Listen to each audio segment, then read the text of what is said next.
Tonight on the Reno Show, I introduce you to Room 1 at Carrington House and all the disasters it has to offer. Then we catch up with Denise to transform an outdoor setting from its dull, dated state into a gorgeous feature piece.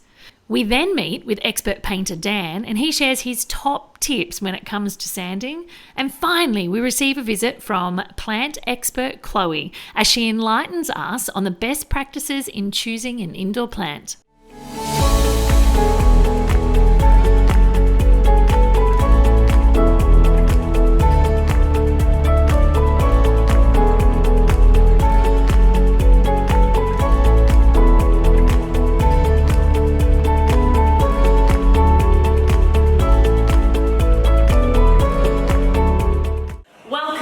Carrington House, and that is a little old house on Carrington Street.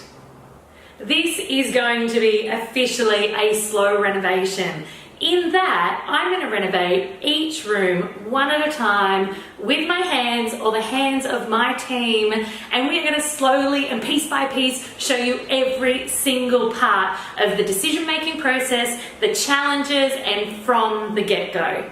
It is the day that we all begin. Room 1 of Carrington House is underway. I have safety glasses, hat, covered in shoes and a work shirt, and we are about to get stuck in on Room 1. So today is all about taking up the floors and finding out what is below. It could be a surprise of excitement or despair. Let's see.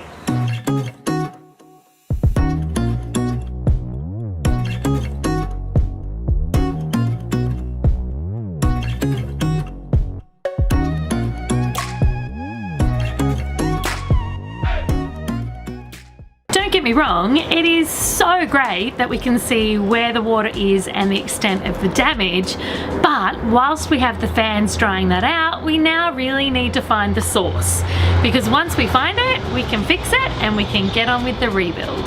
And we have found it.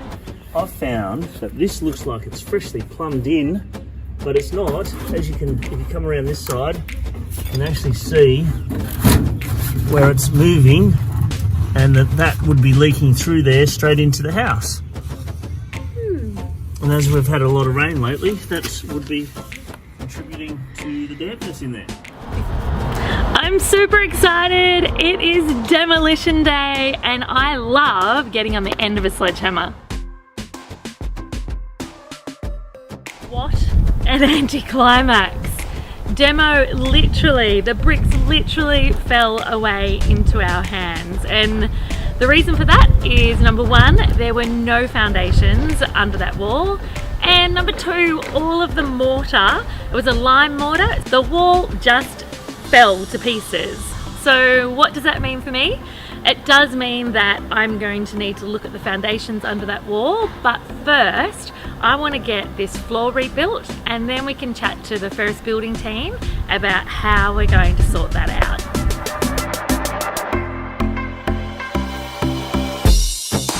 It is time that we start the rebuild, which is exciting, but it is always so much slower than demo. So the floor that we're going to be putting back in, so we're reinstating the old floor level, is quite close to the ground, and so the subfloor is even closer. And so I've got to talk to the team at Ferris Building to make sure that the materials we're going to be using in that subfloor are going to last another lifetime.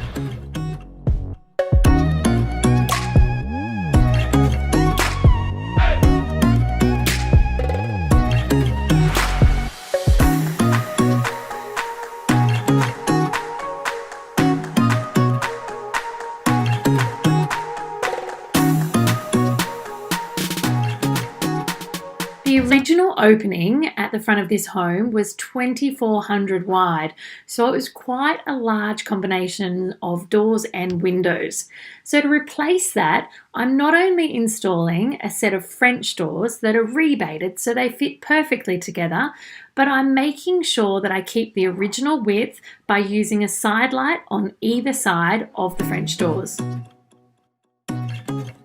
Regan's going to be spending the morning building them into a unit, and then all in one go, voila, they will be installed.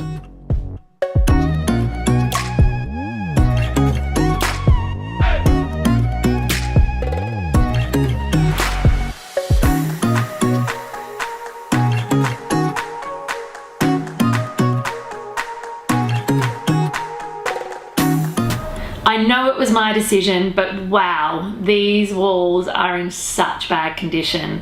Some areas could easily be patched and skimmed. Other areas we've had to cut pieces of gyprock and insert it, literally like a patchwork quilt. And so first of all, the boys are putting on a non-shrinking base coat, and then once that dries, they will be skimming it with a top coat, and hopefully then it'll be in a position where I'm happy to hand that over to the painters.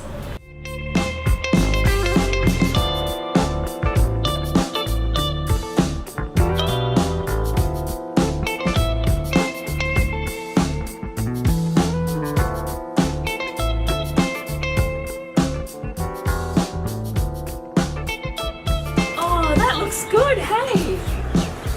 Oh my god. That totally takes it next level, hey?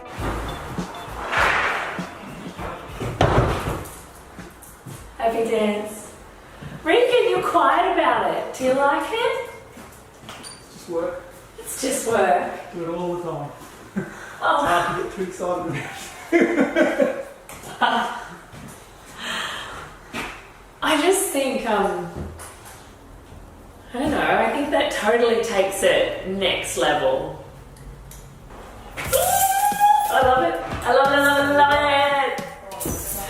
love it. Look at these beautiful big real plaster cornices. So these were delayed due to our global pandemic, COVID, which does mean that it's not an ideal way of doing things, but they are here and they're ready to go up now. I am going to be trying to leave up the existing cornices, but I will leave that to the plasterers. If they can't get these over them, then they can take them down. I'm actually outrageously excited to watch these guys put these up because they literally weigh a ton. How they hang them from the corners is beyond me.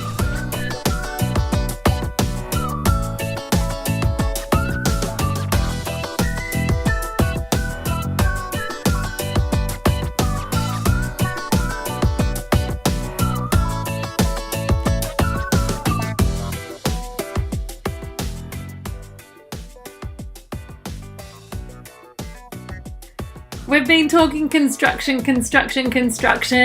I am so missing some of the pretty things about renovation. So it's time for me to choose my wallpapers and my colours. As you can see, I had a pile of wallpapers that I was choosing from, and now that I've isolated the exact one, it's really important that I start to look at the specific colours that it has. I always use my wallpapers, if I'm putting it into a room, as the jumping off point. Not all whites are whites. There are hundreds of whites. With that in mind, I always use a sample of the wallpaper to specifically pick out the whites, neutrals, and colours that I want to be using. Denise, usually I have something nice to say about every piece of furniture that we have. However, I am just imagining people from AbFab with West Coast coolers and VB sitting around this torturous table. Love those mixed metaphors. I had to fight for this one because I really saw the potential in it. What I saw when I saw this was... Was it West Coast? No, it was just... I don't know. I just liked it. And we went back to the store and I thought about it and I imagined it white and I imagined having breakfast out on the patio or in the grounds. I think we can do something good. You didn't imagine blue, aqua and gold, No. did you? No. Or check out these little princess buttons. And there's three. I love how there's It's three. like boobs and a belly button, isn't it really? No, look, I do see a vision. I'm a massive rattan fan. Yeah. I think I literally was just a little bit scarred. Like, it's not even rattan anymore. It's some stained, aged, orange version. It's not pretty, but I think it can be. I think she will blossom. With a bit of paint, a couple of spray cans. Look, we paid under $200 for it. True. Lifeline? Yes. Lifeline this one was. Yes. And look, I think if we do, now this is going to be outdoor, Yep. so we need to be really conscious about what we treat this with. It needs to withstand much more than a normal piece of furniture. And accordingly, I do believe that she will bloom when she has some beautiful florals with her. That's gonna be beautiful. It is, it really is. I'm a massive fan of contrast, and because this is going to be used in multiple places by multiple people, even though this is one of my favourite fabrics of all time, I put that under my pillow at night at the moment. I love it that much. But I believe that this one's hardier for being outdoors. I believe that the darker colour will wear better, need less cleaning. And I also think if we're going to go a white, which we are, a really crisp white on this will be a really nice contrast for it.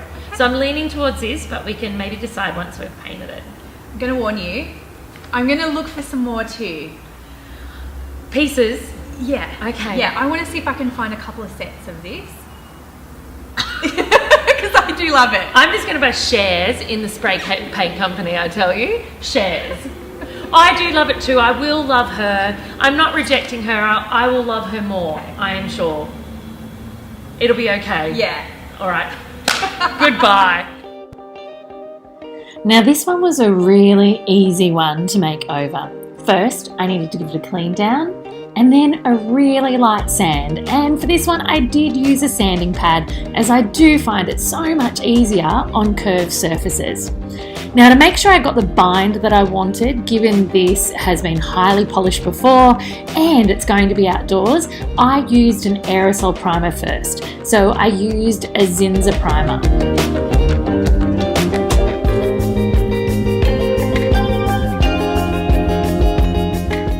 Then it was as simple as 2 top coats.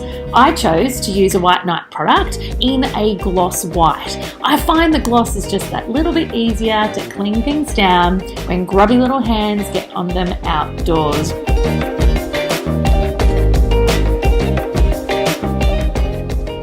And voila, it is done.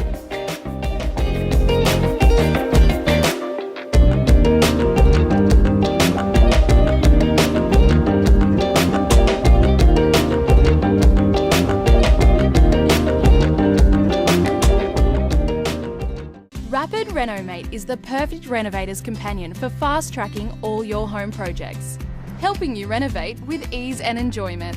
It's the new, smarter way to renovate. You'll be able to collate all your reno data, select all your products in one place, find your nearest suppliers, build and track your budget, get access to exclusive member offers, and manage your worksite and trades 24/7, all from your mobile phone. It's never been easier to start your personal or professional renovation. Rapid Renomate is free to download from the App Store and Google Play now.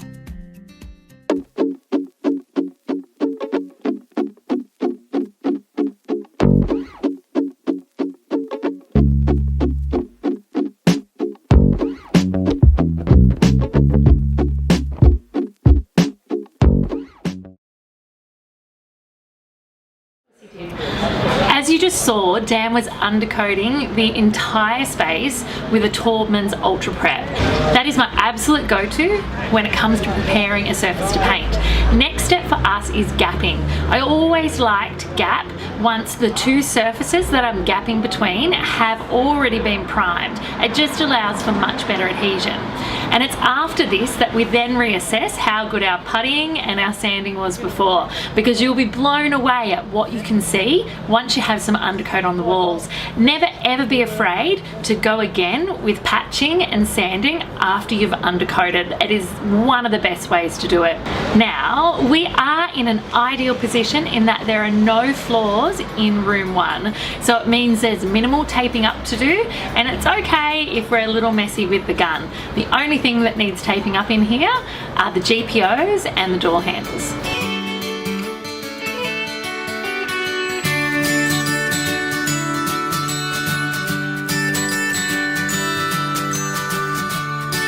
The interim team have moved mountains to get the trim up on site so that I can get the Ferris building team back in to get that trim on the wall and ready for Dan to paint. Now with the paneling, the wainscoting that I'm going to be popping below the chair rail, each wall is actually a different size. And so you can't have a blanket, I want a 60 centimetre by 30 centimetre rectangle on each part, because you need to make sure that you never end up with half a rectangle. So what I've done is I've gone 100 mil off each wall, 100 mil between each panel, 100 mil off skirt and 100 mil down from the chair rails, and then I've divided it up so that I could have either 2 or 3 whole rectangles between 60 and 75 centimeters in width. So it does mean that the paneling changes in width as it goes around the room, but with your consistent 100 mil spacing, it looks perfect.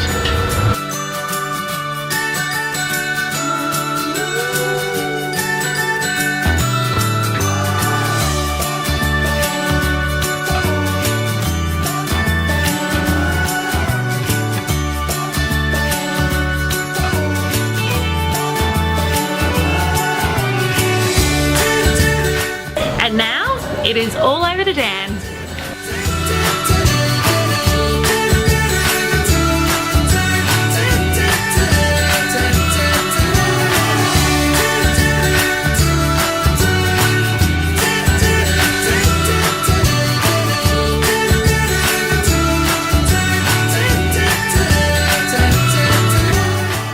Now that all the walls are finished, I am totally leaving Dan to it. He's going to be getting on the gun and doing the inside of the French doors and then popping that away, grabbing an old-fashioned paintbrush, because he'll be finishing off all of the skirting boards, the chair rails and the picture rails with a Taubman's oil-based enamel, and he'll be doing it the old-fashioned way with a brush.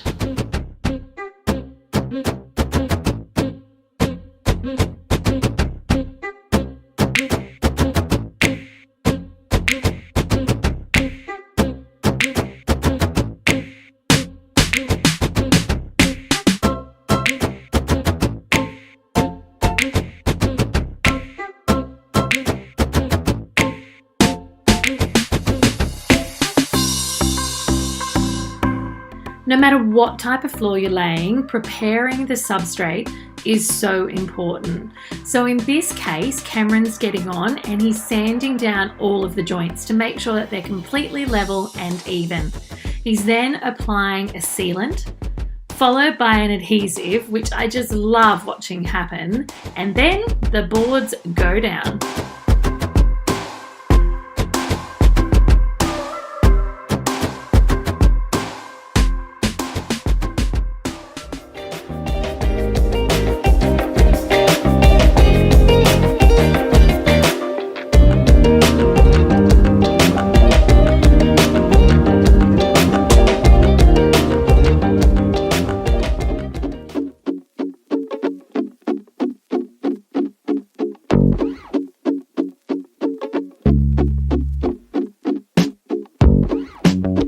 Now that the floor is completely done and all of the painting is finished and the wallpaper is in and cut, it is time for me to show you with some beautiful furniture pieces and some simple styling how this can go from derelict to desirable, just like that.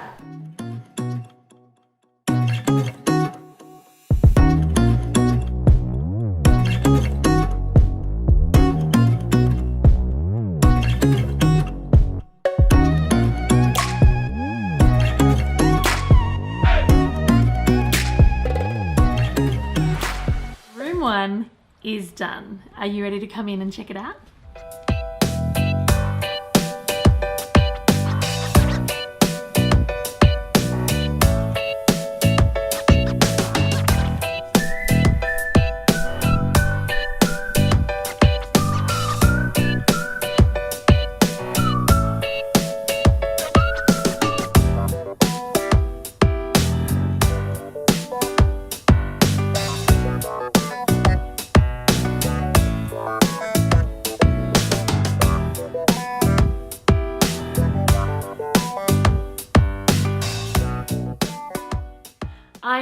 so excited to be showing you around room 1 in the little old house in Carrington Street.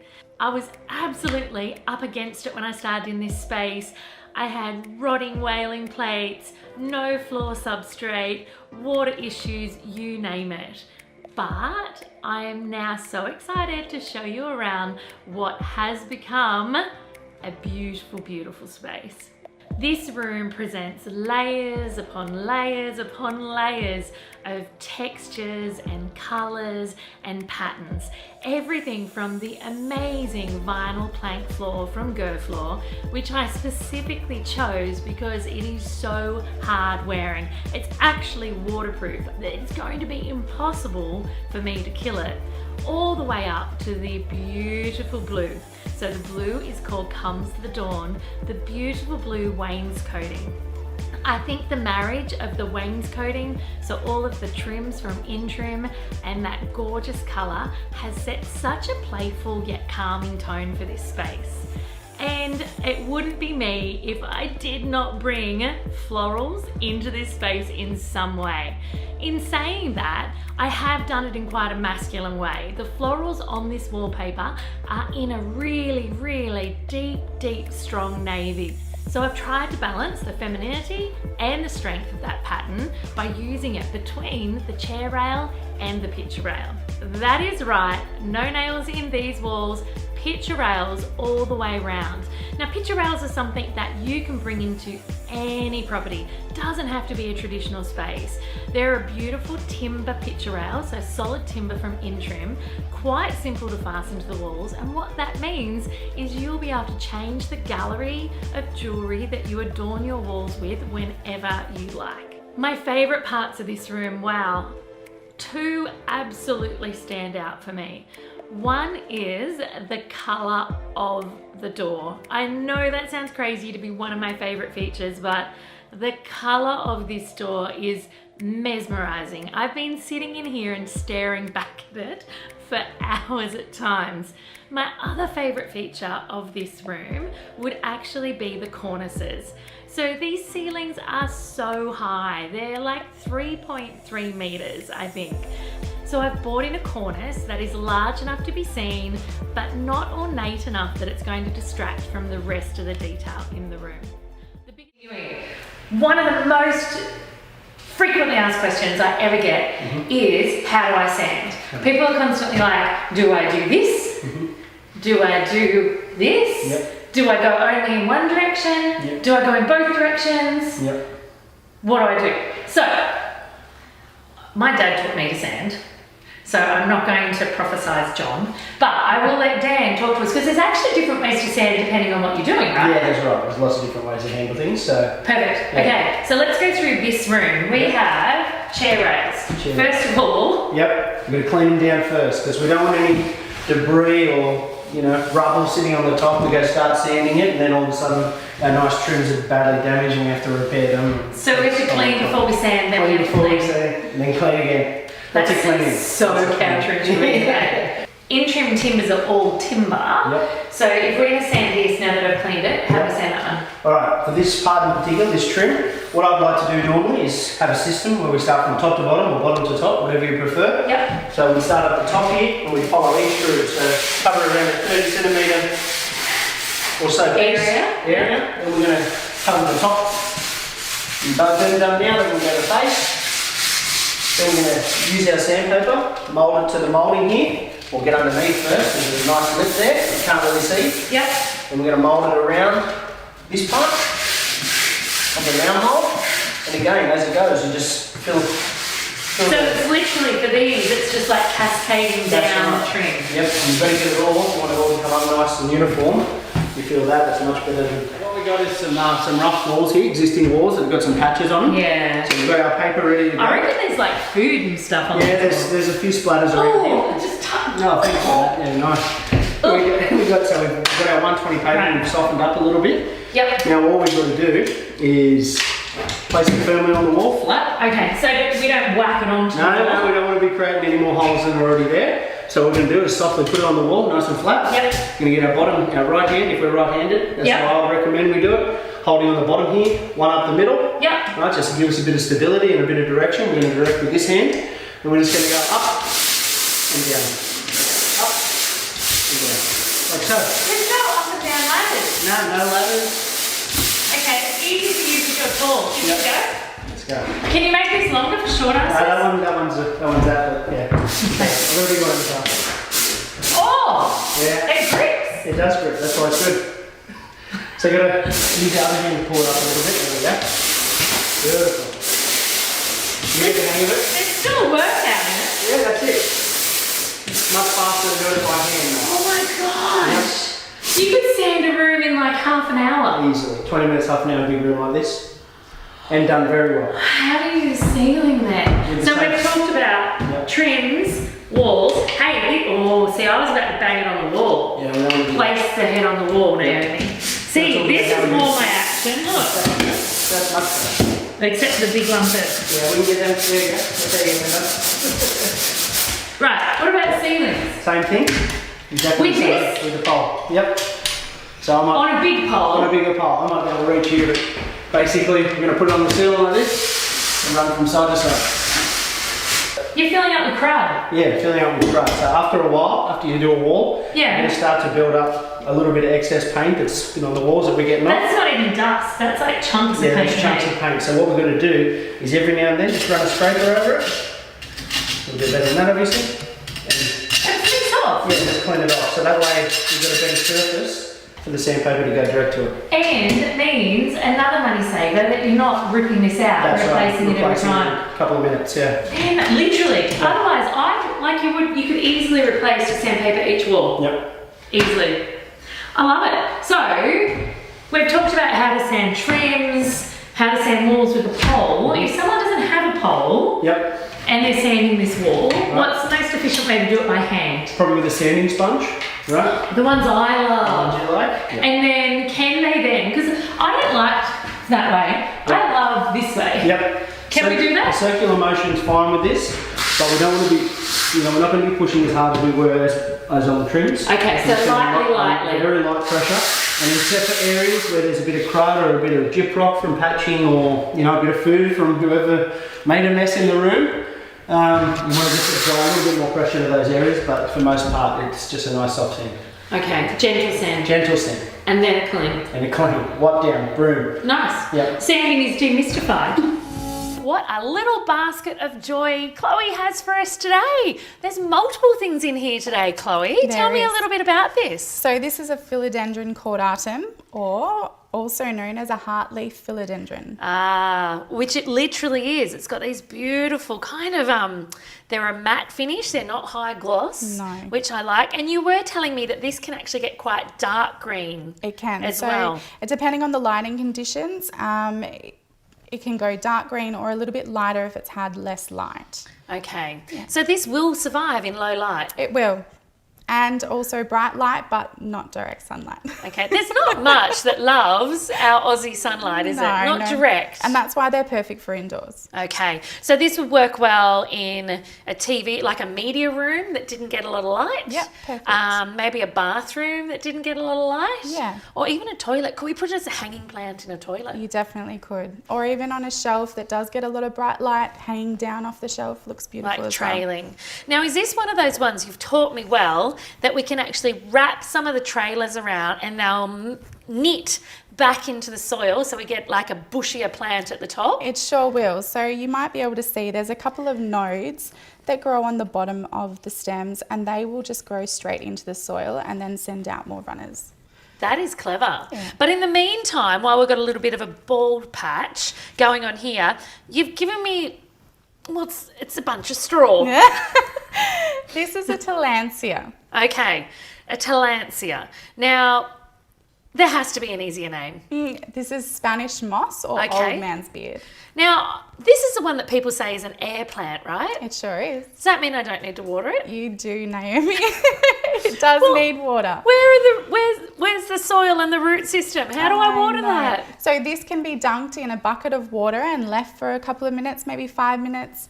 and then taken back out to dry. So you'd want to hang it up. You don't want the water to sit on there for too long because it will rot it. So we could maybe use like a kitchen sink and a drainer even, like a Perfect. kitchen drainer Yeah. to let it all sort of run off it. Definitely. Well, let's use this Spanish moss until this bald spot fills, and then we can move it to somewhere else. It looks good. It does. All right, we'll report back on how this one's going. Thank you.